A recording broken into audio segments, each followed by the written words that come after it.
Here we go. Yo, we taking a picture. Gary sent Teddy a picture. Here we go. Okay. Yep. Happy New Year. Happy New Year. Very cool.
Okay, the schedule is showing rain all day long. I got up early, 8:30 this morning, checked the weather forecast, and it displayed rain 24 hours throughout the day, the night. It will continue raining all night. So it's slacked up just a little bit. I'm gonna try to at least get out here and try to put this Megatronic unit in. So at least I will have accomplished a few things this weekend. First, installing the passenger side axle, rebuilding and installing that. And the second thing, at least I can get this out with installing the Megatronic unit. But we'll see how the weather goes. I decided to remove the front end of the car just so I have ease of access and a straight shot for installing the Megatronic unit.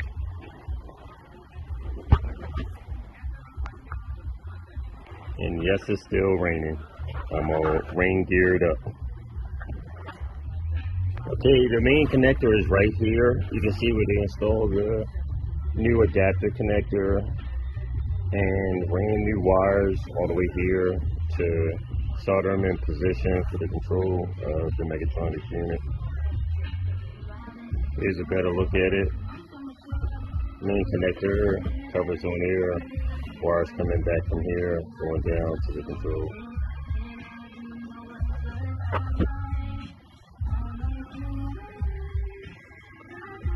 Okay, I'm bolting the Megatronic unit into position, but you have to be careful with the new adapter harness that he started in position.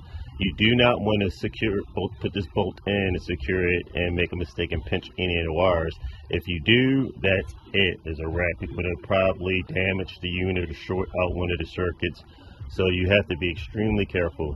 Personally, myself, I would have made this jumper extension cable a little bit longer. So also, in addition to installing the cover, have to be careful when installing this cover, because it's a tight fit and you have to kind of move this out of the way. So if we look at it from a straight line view, you can see that this is kind of in the way a little bit. You have to kind of just push it around, and it is protected. The wires are thin, so it is protected in the sheathing, but you do not want to create any type of pinch points. You want a direct contact from your cover seal to the housing itself without pinching any type of wires. But personally, myself, I would have made this longer so you can come straight out this way, down, and around into here. So therefore, you would have a straight shot and you wouldn't have to worry about the cover coming into contact with anything. So we all bolted into position and torqued down. You have to be careful with the installation of this bolt right here. This one, not so much, but this one as well. But mainly the one at the bottom too, because there's no sheathing around here, and you do not want to pinch any wires separately while installing on here. So you want to definitely make sure each individual wire is pulled out of the way. I use my little hook just to make sure I pulled it away, and if I was putting my bolt in, that nothing got pinched in between. So you definitely do not want to pinch any wire between here. It is short out the ground directly. Now that everything's installed back in place, final thing is you want to install and snap in your speed sensor into position right here. Okay, you heard that snap into position, and that monitors the speed sensor also. I've completed the installation of a Mechatronics unit. Cover's installed. I had to install the cover somewhat on an angle to be careful with the holes right here, so it's fitting the position pretty good. Extra caution had to be taken over here on the Mechatronics unit. As you can see on the housing itself, there's a little bit of epoxy right here where they was using to epoxy the connectors together. So that epoxy, you had to be a little extra careful with just fitting it through this original hole and housing right there. So it did go through. One other little small thing I'm thinking about, if we have any issue with seepage or anything, we can put a seal around here, but luckily there's still room for the original clip to go here, so I can actually still put the clip in.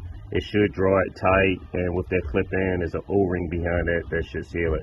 But if there's any type of leakage in the future, we can put a flat O-ring around here, like a flat washer ring, and then put this sleeve over top of that, and that should seal any type of fluid from leaking out. But this is at the top of the pan, so very seldom you would have any issues with any leakage way up here. Usually leakage comes from the bottom because the oil level will be somewhere around here.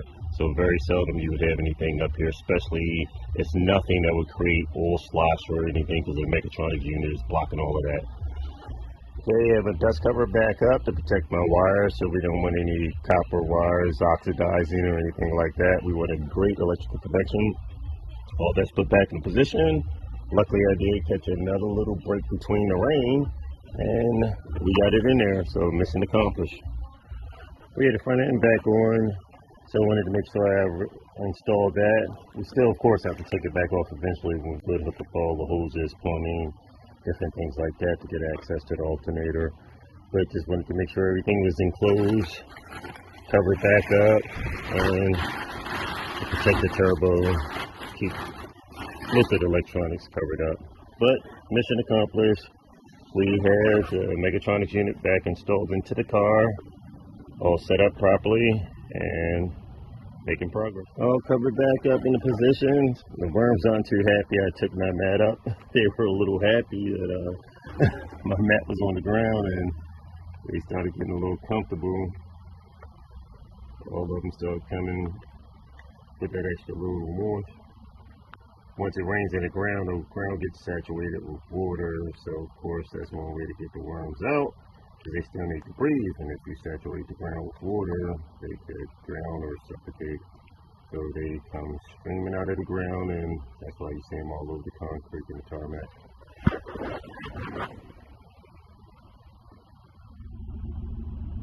Picking back up on the TT project, I'm going to start welding up on the exhaust manifold, finish the fabrication on that.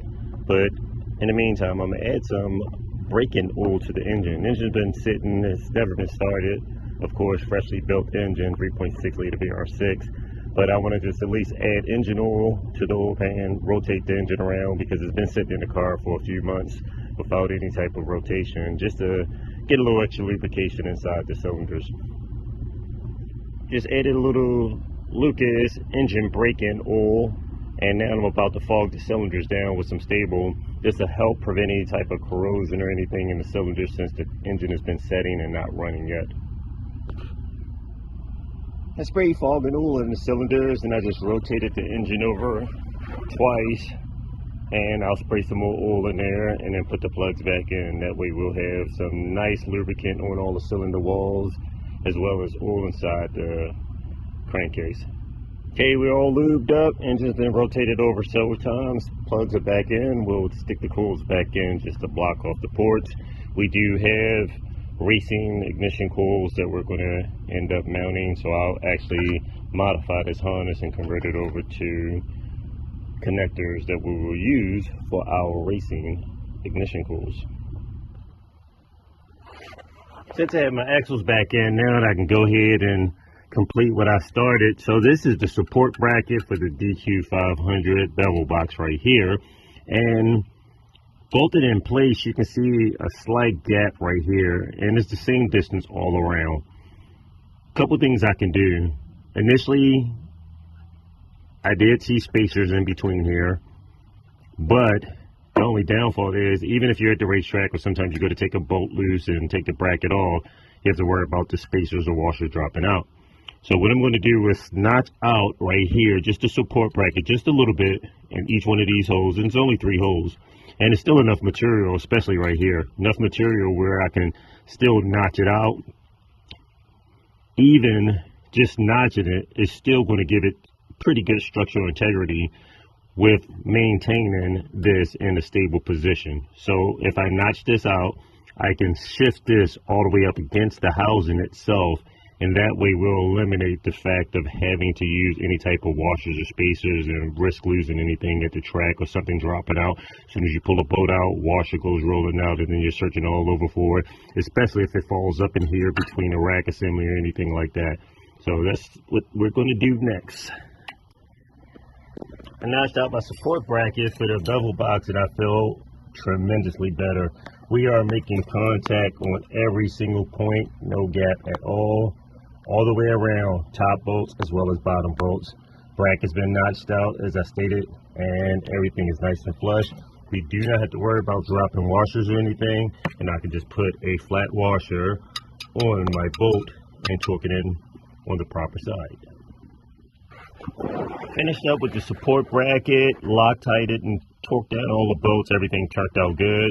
So the 2 upper bolts for the transfer case up here, tighten these down, torqued them. The 2 lower bolts, as well as all the bolts around the supporting bracket for the bevel box, everything's been Loctited and torqued into position. So now this is secure.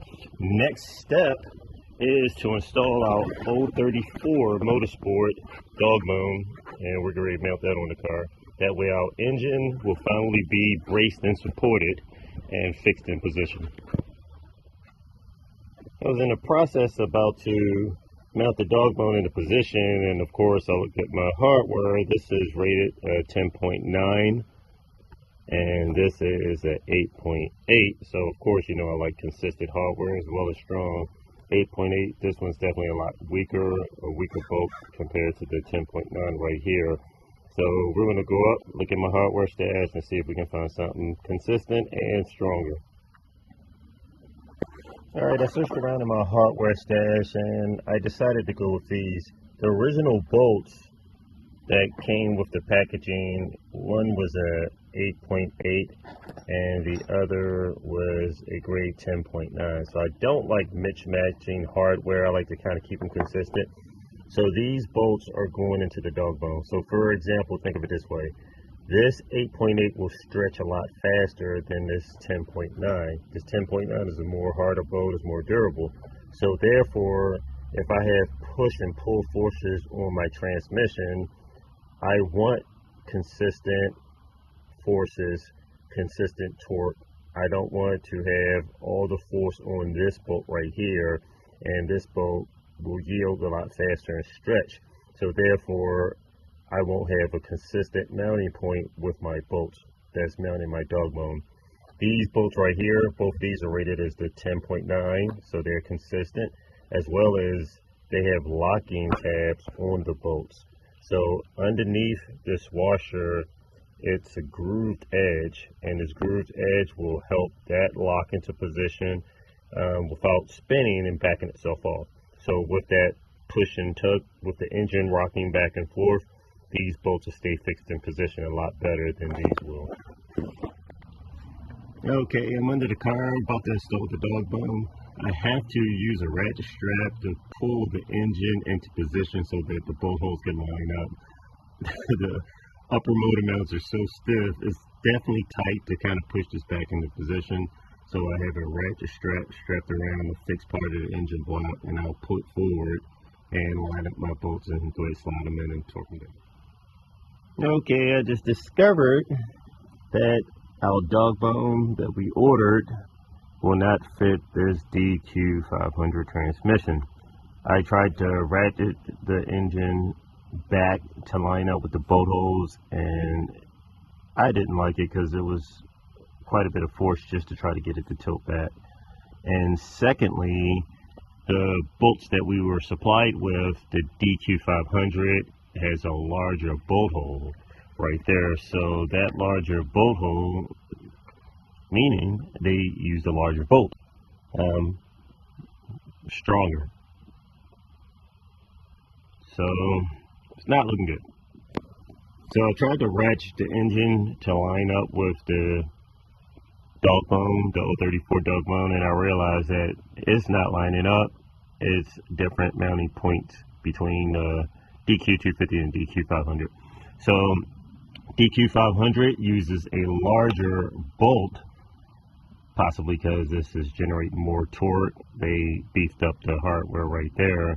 So this bracket, the bolt that fits through here, is too small. So even if we drill the bracket out, it still doesn't properly line up the second tier that would mount from here to here. So if I just separately, which I tried to pull this forward, I took that bolt out at the back, put this forward and tried to mount everything here, that bolt still didn't line up. And I'll just do a pause just so we can see. Okay, with this bolt bolted in position, you can see that there's a gap. So some type of spacer would have had to be installed between here and here to take up the room for the bolt, as well as this would have to be drilled out for a larger bolt, and then this wouldn't fit at the back. That would have to be potentially drilled out, and that would put this at a weak point by being aluminum.